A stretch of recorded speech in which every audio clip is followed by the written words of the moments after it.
Car अब let's see के हुन्छ कार हैन कार चाहिँ अहिलेसम्म केही सोचेको छैन र बल एकदमै घुमिरहेको थियो लेफ्ट आर्म स्पिनर दुईटा थियो त्यहाँ अनि त्यही मैले बाहिरबाट कम्युनिकेट गरेँ कि लेफ्टी ब्याट्सम्यान चाहियो त्यो स्टेजमा स्पेशली बल टर्न गरिरहेको थियो So you know me well and you know Rohit is my personal student so he comes to me in India so I think it's the right question or what should I answer for you?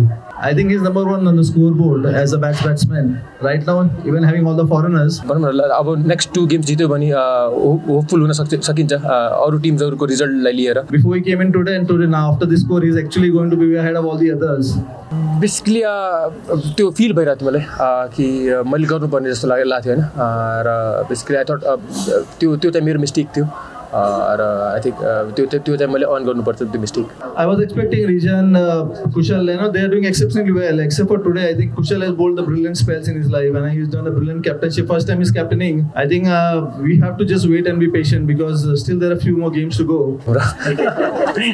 I think आजको राम्रै performance थियो, but still lot more to come. जस्तो लाग्छ मलाई हैन त्यही enjoy गरिरहेछु सबै भनौँ यो IPL नै भनौँ राम्रो भइरहेछ मेरो लागि र टिमको लागि त्यति राम्रो भएको थिएन लास्ट 4 गेम्समा र आज चाहिँ भनौँ त्यो लाइन क्रस गऱ्यौँ र भनौँ टिम जित्दाखेरि रन आउँदाखेरि आई थिंक एकदम खुसी लाग्छ सो या इन्जोय टुडे अब बेसिकली बल एकदमै टर्न गरिरहेको थियो हैन अनि त्यसपछि अब टम पनि आउट भयो र बल एकदमै घुमिरहेको थियो लेफ्ट आर्म स्पिनर दुईटा थियो त्यहाँ अनि त्यही मैले बाहिरबाट कम्युनिकेट गरेँ कि लेफ्टी ब्याट्सम्यान चाहियो त्यो स्टेजमा स्पेशली बल टर्न गरिरहेको थियो अनि मैले चाहिँ त्यही हो विकेट एसेस गरेर अब त्यो सर्ट्सहरु के अन छ त्यही खेलिरहेको थिएँ अनि बेसिकली हामीलाई थाहा थियो 140 प्लस भयो भने अलि च्यालेन्ज हुन्छ चितवन राइनर्सलाई पनि र होपफुली साद र हाम्रो पार्टनरशिप भयो and then we ended up 160 something run 168 so I think त्यो पार्टनरशिप एकदम क्रुसियल थियो र राम्रो भयो ओभरअल एकदमै इम्पोर्टेन्ट हो किनभने विन अहिले पनि टुर्नामेन्ट स्टिल फिनिस भएको छैन जस्तो लाग्छ मलाई हैन किनभने भनौँ न अब नेक्स्ट 2 गेम्स जित्यो भने होपफुल हुन सकिन्छ अरु टिम्सहरुको रिजल्टलाई लिएर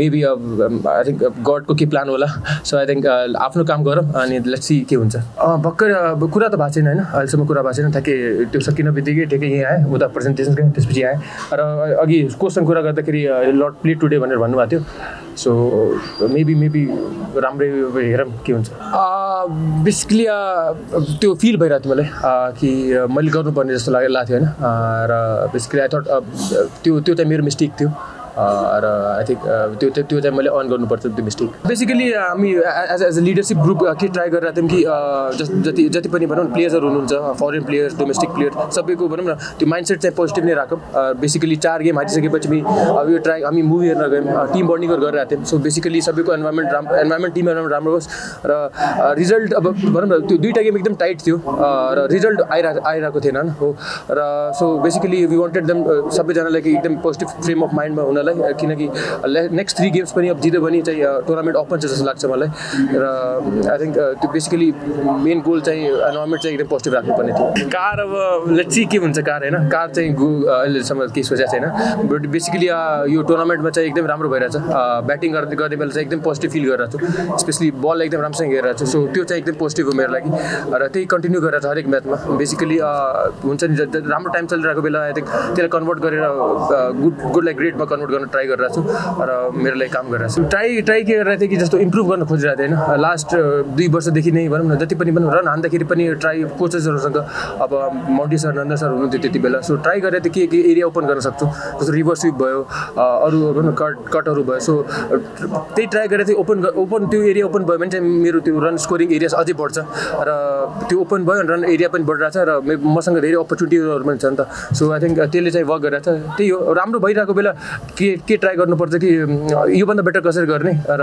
अझै इम्प्रुभ कसरी गर्ने भनेर त्यो माइन्डसेटले गरेको लास्ट 2 इयर्समा त्यो अलिकति कन्सर्न छ स्पेशली किनभने भनौँ दुवैजनाको त्यति रन आएको छैन हैन र आई थिंक त्यही कन्डिसन हिसाबले अब को फिट हुन्छ टिममा त्यही हिसाबले हामी ट्राई गरेका छौँ खेलाउने दुवैजनाले बट अनफर्चुनेटली उहाँहरूको रन आएको छैन but we are hopeful next गेमहरूमा हान्नुहुन्छ र त्यही हो अब नेपाली प्लेयर्सहरूले स्टेप अप गरिरहेको छन् उहाँहरूले पनि स्टेप अप गरे भने झन् स्ट्रङ हुन्छ टिम जस्तो लाग्छ मलाई अब एकदमै ब्याडली चाहिएको थियो हैन किनभने 4 गेम भइसकेको थियो होइन सो बेसिकली आज त्यही हो भगवान्लाई थ्याङ्क यू भनिरहेको थिएँ अब विकेटहरू झर्ने बेलामा त किनभने लास्ट भनौँ 4 गेमदेखि बलिङ त्यति राम्रो भएको थिएन सो आज चाहिँ सबैजनाले चिप इन गरेर राख्नु भएको थियो र साद रेमन्स अभिषेकले लास्ट 2 गेममा एकदम राम्रो बलिङ गरिरहेको छ so as a overall unit bowling पनि स्टेप अप गरिरहेको छौँ हामी सबैजना सो त्यो हेर्दाखेरि एकदम खुसी लागिरहेको छ र फर्स्ट विन अलवेज एकदम स्पेसल छ अब त्यही हो नेक्स्ट 2 गेम्समा पनि जित्ने हो It's a game. Some days, you have all the plans, but I think Rohit and Saad player will. But I think Rohit's inning actually take it away. So you should give the credit to Rohit actually. No, as in if you are looking at a team, you never look at an individual. So we had a plan for the whole team. Some days the plans click, sometimes the plan doesn't click. So today was a bad day, or maybe you call that we didn't bowl according to the plans. So credit to the opposing team because they played very well and they deserve to win the match.